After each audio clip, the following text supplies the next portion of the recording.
Bonjour à tous.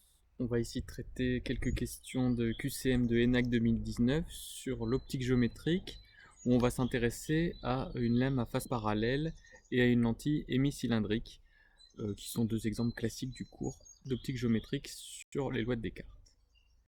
Donc, dans un premier temps, on s'intéresse à la lame à face parallèle. Un rayon arrive sur cette lame à face parallèle avec un angle d'incidence I, et on vous demande le lien entre l'angle du rayon en sortie I' et l'angle du rayon en entrée I. Donc pour faire cela, nous allons appliquer la loi de Descartes en I1 puis en I2. Alors nous rappelons, quand on nous demande d'énoncer les lois de Descartes à l'écrit, il faut d'abord parler du plan d'incidence et dire que rayon incident et rayon réfracté appartiennent au plan d'incidence, ainsi que le rayon réfléchi. Donc rayon incident, réfléchi et réfracté appartiennent au plan d'incidence, et que le plan d'incidence est défini comme le plan contenant le point d'incidence I, la normale au point d'incidence et le rayon incident. Donc la normale, le rayon incident et le point d'incidence définissent un plan, et le rayon réfracté et le rayon réfléchi appartiennent à ce plan. Et quand vous citez la loi de Descartes, il faut absolument dire ça en premier si on vous le demande. Donc c'est pas demandé ici, mais à l'écrit c'est important. Si on écrit la loi de Descartes, on a sinus I égale n sinus R, où R c'est un rayon défini par rapport à la normale au point d'incidence. Et en I2, on peut écrire la même chose. Cette fois-ci, par les angles alternes internes, on voit aussi qu'il y a le rayon R qui apparaît comme angle d'incidence en I2. Et donc on a n sinus R qui égale à sinus I'. Donc sinus I égale sinus I'. On voit que I et I' sont tous les deux positifs puisqu'ils sont tous les deux dans le sens trigonométrique. Et donc on en déduit I égale I'. Donc la lame à face parallèle ne modifie pas l'inclinaison d'un rayon. Par contre, elle va décaler un petit peu le rayon d'une longueur delta par rapport à son trajet initial, et on se propose dans cette question de trouver la longueur delta. Donc, il s'agit ici de trigonométrie. Donc j'ai défini le point H1 qui est le projeté de I1 mais sur la deuxième face du verre, ainsi que le point H2 qui est le projeté de I2 sur la droite prolongeant le rayon incident. Et donc ça permet de définir des triangles, et donc dans le triangle I1, H1, I2, on peut écrire le cosinus de R, qui va être égal à l'épaisseur E sur la distance I1, I2.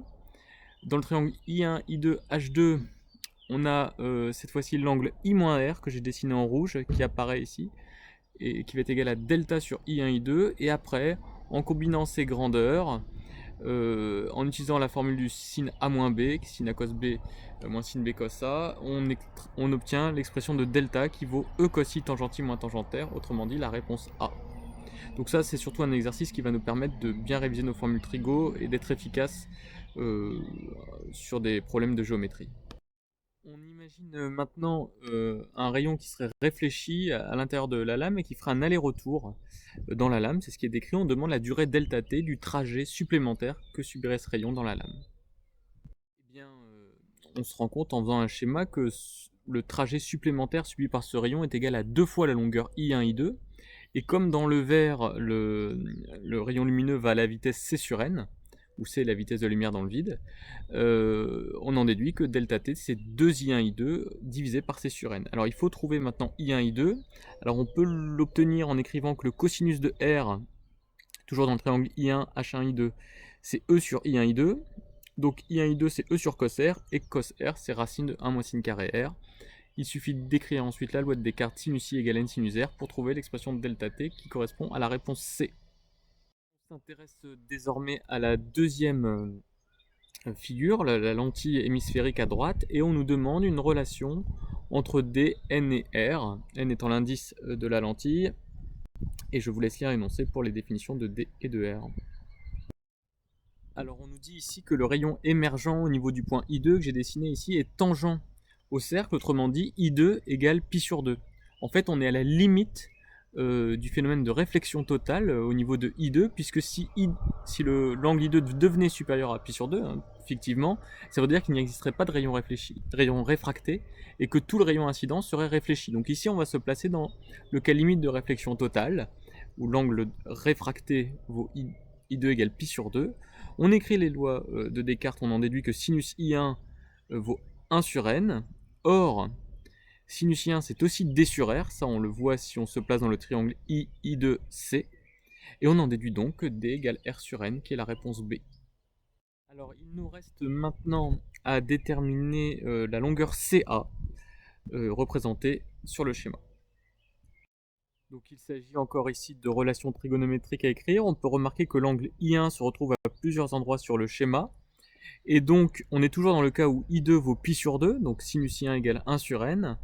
Et la distance CA, c'est la distance CH plus HA. CH, on peut l'obtenir en écrivant que la tangente I1 dans le triangle CI2H, c'est D sur CH. Dans le triangle I2HA, on a la tangente de I1 cette fois-ci qui vaut HA sur D. Donc on a vu que CA, c'est D facteur de 1 sur tangente I plus tangente I. D, on a vu que c'était R sur N.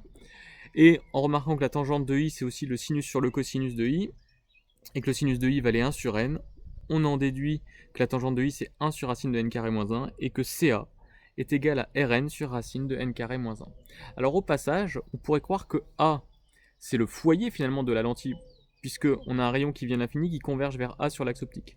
Mais si on décalait un petit peu le rayon qui passe par I en le laissant parallèle à l'axe optique, mais en le montant ou en le descendant un petit peu sur la lentille, on s'apercevrait que le rayon réfracté n'arriverait pas en A, et que l'intersection du rayon réfracté avec l'axe optique se déplacerait. Autrement dit, cette lentille hémisphérique n'est pas stigmatique, c'est-à-dire qu'elle ne transforme pas un point qui est à l'infini en point A, mais en une tâche A. Donc pour l'instant, c'est une lentille épaisse, elle n'est pas stigmatique, donc on ne peut pas définir la notion de foyer. En revanche, si on travaille avec une lentille mince, quand on faisait l'étude, on verrait que tous les rayons arrivant parallèlement à l'axe optique se croiseraient au même endroit, qu'on appellerait le foyer image, et là qui serait confondu avec A.